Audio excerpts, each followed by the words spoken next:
Hi Victoria, thanks for coming. So obviously you're an award-winning journalist and you cover health and social at Channel 4 News. For those watching who don't know what that entails, what is your job? Can you explain it briefly? So I'm a correspondent, which means that I appear on television. I do the investigations, I write the scripts, I do a piece to camera, so you'll see me.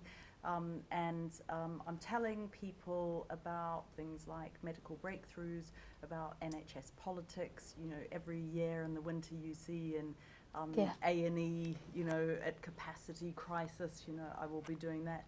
And then stories as we have like now, coronavirus and the implications internationally and for China and for all of us about this new virus that's been discovered. So that virus is extremely talked about at the moment. I know we spoke briefly off camera, but just for everyone watching, what is your opinion? Is it actually something that people have to be worried about? Well, the WHO, the World Health Organization, has said that it is of international concern, so that means there needs to be a degree of worry, but like all outbreaks, you have to look very carefully at the statistics. Now, currently, the major outbreak is in China, and within that, the epicenter is in Wuhan, which is in the center of China, and that's where the majority of the cases are. All the cases that have been found outside China, so I think there are 2 now here, and in France, Germany, America, and so on. They have not been serious as far as we know. They have not been life-threatening, and it's obviously not spreading that easily from person to person because you would have seen a bigger outbreak.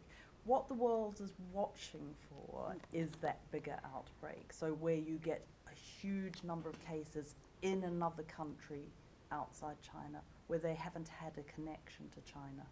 Right, so although there is a lot of almost hysteria around it, it's not as worrying as it's coming across in the news. Well, it's not worrying for us because we're healthy, we haven't been to China, we're not traveling internationally. You know, you have to put this in perspective. It is worrying because it's a virus and viruses mutate, and you need to be watching to see what this mutation is going to do. But right now, my advice, which is the public health advice, and I do it myself, is wash your hands, especially when you've been on public transport. Try and stay away from somebody who's sneezing a lot and coughing a lot, but you will be fine. Thank you very much for that reassurance. So what would you say is your best part about your job? Well, something like this story, the coronavirus story, is really interesting and it gets me very excited, and as such I've just worked 8 days in a row because I like the data, the statistics. I like having to find the picture to go with the story, which is not always easy, and then you've got to work out where that picture's come from and whether it's fake or whether it's real.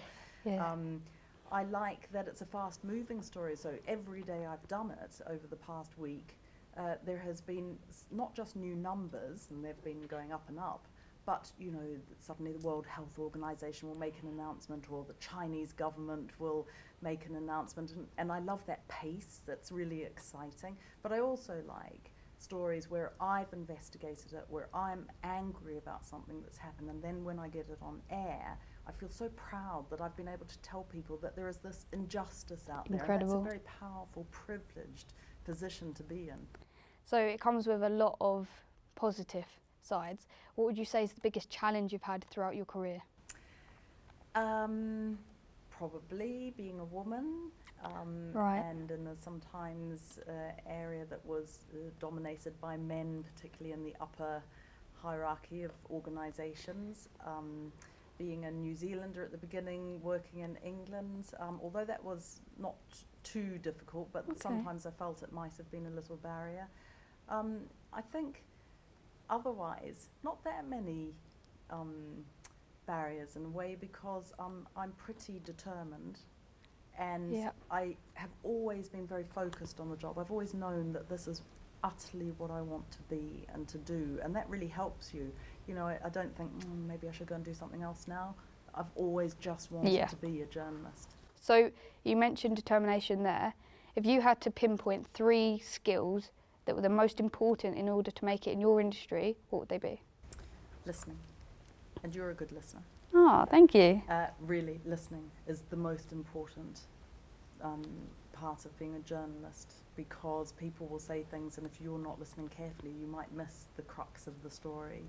I think empathy, particularly in my particular patch of work in health and social care, because I'm dealing with people who are dying, or whose relatives have died, or something tragic has happened to them. You have to have compassion and empathy.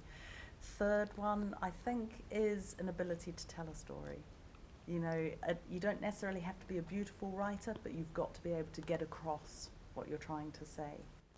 That's quite interesting. I didn't think that they would be the skills. I thought it would more be like determination, willingness. So I found that really interesting. What would you say is your route to where you are today? Like, how did you get from say education to where you are today? Well, I was at university and I thought, why am I here? I want to be a journalist. And then I got a place on a journalism course, which was a 6-month course where you just learnt the basics. Right, Shorthand, typing, media law, and then you did like an apprenticeship on a newspaper, and I came top of that course, so I went onto a really good newspaper in New Zealand. And then after 2 years, I thought, well, I want to try Fleet Street, as it was then, where all the big newspapers were. So I came to England, and eventually I got a job on a newspaper.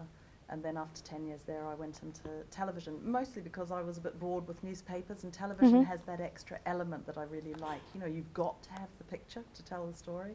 You've got to go and find that picture. You've got to physically go out and talk to people. You know, you've got to look tidy and nice. Yeah. And, you know, put your makeup on properly, sort of thing. I like all of that, and I love the editing process. I love how I'm going to tell the story and put that to the picture. Some people would say I'm not very good at it, but I love doing it. Doesn't matter. As long as you love what you're doing, that's all that matters. So there's going to be a lot of people that are watching today who want to be ultimately in your position. What would be your ultimate advice for them going forward? First of all, you have to be passionate about it. This is a hard area to get into. There are many, many people who want to get into the media. And it is immediately obvious to me when I see some people coming through our newsroom, those really who will make it and those who might not necessarily, because it's about in the passion and interest, asking questions, ask questions. Badger people for work experience, for, you know, just be in their faces to say, I really want to do this. That is the most important thing, because that shines through. Thank you very much for that. I think that was really insightful and we got some good advice. Thank you very much. I hope so. Well, thank you for having me. No problem.